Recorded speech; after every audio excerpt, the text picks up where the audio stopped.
नमस्कार दोस्तों, Praveen classes YouTube channel में आप सभी का बहुत बहुत स्वागत है।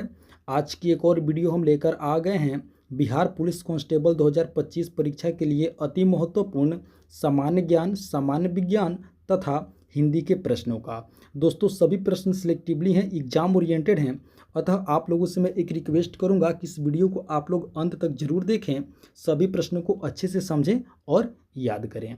आइए वीडियो को शुरू करते हैं। पहला प्रश्न है, महाराष्ट्र का सुकरात किसे कहा जाता है? तो सही उत्तर होगा ऑप्शन डी, महादेव गोविंद रानाडे को। जी हाँ दोस्तों, महादेव गोविंद रानाडे को दोस्तों महाराष्ट्र का सुकरात कहा जाता है। आप लोगों को याद रखनी है, ऑप्शन डी हमारा सही उत्तर होगा। चलिए अगला प्रश्न देखते हैं। अगला प्रश्न है, निम्नलिखित में से कौन सा ऊर्जा स्रोत अनवीकरणीय है? बतानी है दोस्तों कि इनमें से कौन सा ऊर्जा स्रोत अनवीकरणीय है। तो सही उत्तर होगा ऑप्शन सी, कोयला। जी हाँ दोस्तों, कोयला एक अनवीकरणीय ऊर्जा स्रोत है, आप लोगों को याद रखनी है। चलिए अगला प्रश्न देखते हैं। अगला प्रश्न है, कौन सी ग्रंथि अंतःस्रावी और बहिस्रावी ग्रंथि दोनों है? बतानी है दोस्तों कि मनुष्य के शरीर की कौन सी ग्रंथि अंतःस्रावी और बहिस्रावी दोनों ग्रंथि है। तो सही उत्तर होगा ऑप्शन डी, अग्नाशय। जी हाँ दोस्तों, हमारे शरीर की अग्नाशय दोस्तों यानी कि पैनक्रियास एक ऐसी ग्रंथि है जो अंतःस्रावी और बहिस्रावी दोनों ग्रंथि है। चलिए अगला प्रश्न है, निम्न में से कौन सी गैस धातु वेल्डिंग में प्रयुक्त होती है? बतानी है दोस्तों कि इनमें से कौन सी गैस धातु वेल्डिंग में यानी कि वेल्डिंग करने के लिए प्रयोग की जाती है। तो सही उत्तर होगा ऑप्शन ए, एसिटिलीन। जी हाँ दोस्तों, एसिटिलीन गैस का प्रयोग धातु वेल्डिंग में किया जाता है। चलिए अगला प्रश्न देखते हैं। अगला प्रश्न है, वह कौन सी नदी है जिसका उद्गम भारतीय राज्य क्षेत्र में नहीं है? बतानी है दोस्तों कि इनमें से वह कौन सी नदी है जिसका उद्गम भारतीय राज्य क्षेत्र में नहीं है। तो सही उत्तर होगा ऑप्शन बी, झेलम। जी हाँ दोस्तों, झेलम नदी का उद्गम भारतीय राज्य क्षेत्र में नहीं है। दोस्तों झेलम नदी का उद्गम पीओके में है। आप लोगों को याद रखनी है, पाक ऑक्यूपाइड कश्मीर यानी कि पाक अधिकृत कश्मीर में झेलम नदी का उद्गम है। चलिए अगला प्रश्न देखते हैं। अगला प्रश्न है, राजतरंगिणी पुस्तक के लेखक कौन हैं? बतानी है कि राजतरंगिणी पुस्तक के लेखक कौन हैं। सही उत्तर होगा ऑप्शन सी, कल्हड़। जी हाँ दोस्तों, कल्हड़ जो है वो राजतरंगिणी पुस्तक के लेखक हैं। चलिए अगला प्रश्न है, कान भरना मुहावरे का सही अर्थ क्या है? दोस्तों बतानी है कि कान भरना मुहावरे का अर्थ क्या होता है। तो सही उत्तर होगा ऑप्शन ए, चुगली करना। जी हाँ दोस्तों, कान भरना मुहावरे का सही अर्थ क्या होगा? चुगली करना। चलिए अगला प्रश्न है, निम्नलिखित में से कौन समूहवाचक संज्ञा का उदाहरण नहीं है? बतानी है दोस्तों कि इनमें से कौन सा समूहवाचक संज्ञा का उदाहरण नहीं है। तो सही उत्तर होगा ऑप्शन डी, बूढ़ा। जी हाँ दोस्तों, बूढ़ा समूहवाचक संज्ञा का उदाहरण नहीं है। चलिए अगला प्रश्न देखते हैं। अगला प्रश्न है, निम्नलिखित में से कौन व्यक्तिवाचक संज्ञा का उदाहरण है? बतानी है दोस्तों कि इनमें से कौन व्यक्तिवाचक संज्ञा का उदाहरण है। तो सही उत्तर होगा ऑप्शन बी, पटना। जी हाँ दोस्तों, पटना व्यक्तिवाचक संज्ञा का उदाहरण है। चूंकि दोस्तों पटना से किसी खास शहर का बोध हो रहा है, अतः पटना व्यक्तिवाचक संज्ञा का उदाहरण है। ऑप्शन बी हमारा सही उत्तर होगा। चलिए अगला प्रश्न देखते हैं। अगला प्रश्न है, हिंदू मुस्लिम एकता को सही रूप में अधोलिखित कौन सा आंदोलन अभिव्यक्त करता है? बतानी है दोस्तों कि हिंदू मुस्लिम एकता को सही रूप में अधोलिखित कौन सा आंदोलन अभिव्यक्त करता है? तो दोस्तों इसका सही उत्तर होगा ऑप्शन डी, खिलाफत आंदोलन। जी हाँ दोस्तों, हिंदू मुस्लिम एकता को सही रूप से खिलाफत आंदोलन जो है वो क्या करता है? अभिव्यक्त करता है। दोस्तों आप लोगों को बता दें कि खिलाफत आंदोलन सन 1920 ईस्वी में शुरू हुआ था। आप लोगों को याद रखनी है, हिंदू मुस्लिम एकता को सही रूप से दोस्तों अधोलिखित अभिव्यक्त करता है कौन सा आंदोलन? खिलाफत आंदोलन, जिसकी शुरुआत दोस्तों 1920 ईस्वी में हुई थी। ये भी आप लोग याद रखेंगे। चलिए अगला अगला प्रश्न है, रामकृष्ण मिशन की स्थापना किसने की थी? बतानी है दोस्तों कि रामकृष्ण मिशन की स्थापना किसने की थी? सही उत्तर होगा ऑप्शन ए, स्वामी विवेकानंद ने। जी हाँ दोस्तों, स्वामी विवेकानंद ने रामकृष्ण मिशन की स्थापना की थी सन 1896 ईस्वी में। ये भी दोस्तों आप लोग याद रखेंगे, 1896 ईस्वी में रामकृष्ण मिशन की स्थापना स्वामी विवेकानंद जी ने की थी। आप लोगों को याद रखनी है। चलिए अगला प्रश्न देखते हैं। अगला प्रश्न है, भारतीय रेलवे को किस सूची के अंतर्गत रखा गया है?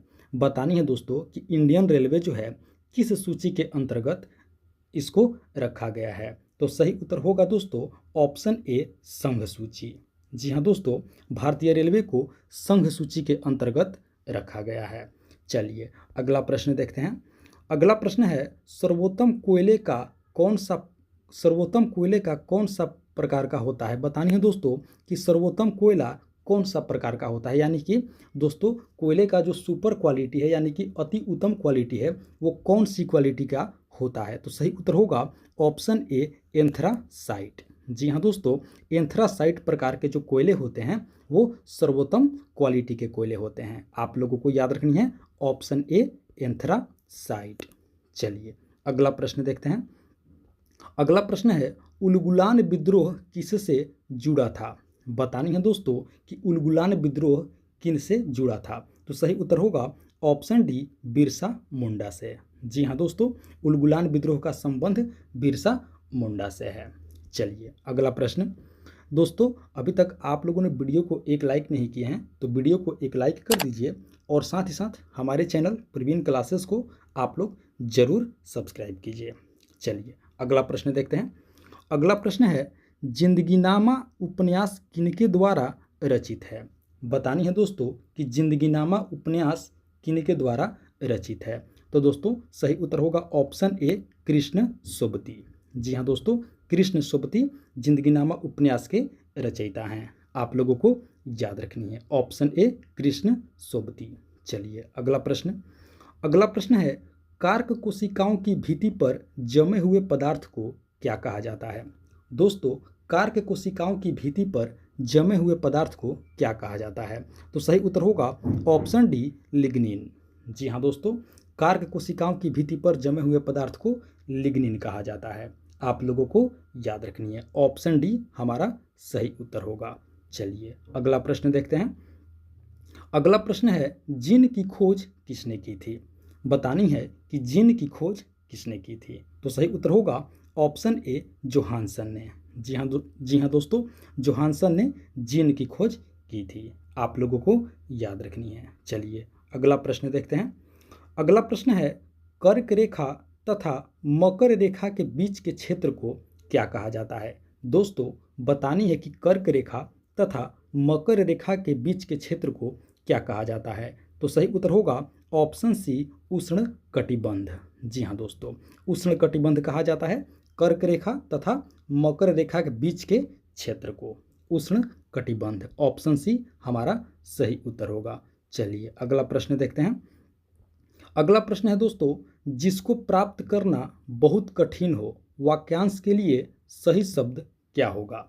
बतानी है दोस्तों, जिसको प्राप्त करना बहुत कठिन हो, इस वाक्य के लिए सही शब्द क्या होगा? तो सही उत्तर होगा ऑप्शन सी, दुर्लभ। जी हाँ दोस्तों, जिसको प्राप्त करना बहुत कठिन हो जाता है उसे दुर्लभ कहा जाता है। आप लोगों को याद रखनी है ऑप्शन सी सही उत्तर होगा। चलिए अगला प्रश्न देखते हैं। अगला प्रश्न है, स्वामी दयानंद सरस्वती के विचार जिस पुस्तक में प्रकाशित है उसका नाम है? बतानी है दोस्तों, स्वामी दयानंद सरस्वती के विचार जिस पुस्तक में प्रकाशित है उस पुस्तक का नाम क्या है? तो सही उत्तर होगा दोस्तों ऑप्शन ए, सत्यार्थ प्रकाश। जी हाँ दोस्तों, सत्यार्थ प्रकाश उस पुस्तक का नाम है जिस पुस्तक में दोस्तों स्वामी दयानंद सरस्वती के विचार दोस्तों प्रकाशित है। आप लोगों को याद रखनी है ऑप्शन ए, सत्यार्थ प्रकाश। चलिए अगला प्रश्न देखते हैं। अगला प्रश्न है, ऑपरेशन फ्लड किससे संबंधित है? दोस्तों बतानी है कि ऑपरेशन फ्लड किससे संबंधित है? तो सही उत्तर होगा ऑप्शन सी, दूध से। जी हाँ दोस्तों, ऑपरेशन फ्लड का संबंध दूध से है। चलिए अगला प्रश्न देखते हैं। अगला प्रश्न है, मधुमक्खी पालन के अध्ययन को क्या कहा जाता है? दोस्तों बतानी है कि मधुमक्खी पालन के अध्ययन को क्या कहा जाता है। तो सही उत्तर होगा ऑप्शन सी, एपी कल्चर। जी हाँ दोस्तों, मधुमक्खी पालन के अध्ययन को एपी कल्चर कहा जाता है। आप लोगों को याद रखनी है, ऑप्शन सी सही उत्तर होगा। चलिए अगला प्रश्न देखते हैं। अगला प्रश्न है, भारतीय संविधान में प्रस्तावना को किस देश के संविधान से लिया गया है? बतानी है दोस्तों कि हमारे संविधान में प्रस्तावना को किस देश के संविधान से लिया गया है, यानी कि दोस्तों जोड़ा गया है। तो सही उत्तर होगा ऑप्शन ए, संयुक्त राज्य अमेरिका से। जी हाँ दोस्तों, हमारे संविधान में प्रस्तावना को संयुक्त राज्य अमेरिका के संविधान से दोस्तों लिया गया है। आप लोगों को याद रखनी है, ऑप्शन ए सही उत्तर होगा। तो दोस्तों ये थी हमारी आज की बिहार पुलिस परीक्षा के लिए अति महत्वपूर्ण प्रश्नावली वीडियो। आशा करते हैं वीडियो को आप लोग अंत तक जरूर देखे होंगे, सभी प्रश्नों को अच्छे से समझे होंगे और याद भी कर लिए होंगे। तो दोस्तों आप सभी से एक बार फिर रिक्वेस्ट करूंगा कि वीडियो को अभी तक लाइक नहीं किए हैं तो वीडियो को एक लाइक कर दीजिए, और साथ ही साथ इसी तरह का प्रतिदिन अति महत्वपूर्ण प्रश्नावली वीडियो देखने के लिए हमारे प्रवीण क्लासेस यूट्यूब चैनल को भी ज़रूर सब्सक्राइब कर लीजिए। तो दोस्तों मिलते हैं एक और मोस्ट इम्पॉर्टेंट टॉपिक वीडियो ले करके। तब तक के लिए आप सभी का बहुत बहुत धन्यवाद। जय हिंद दोस्तों।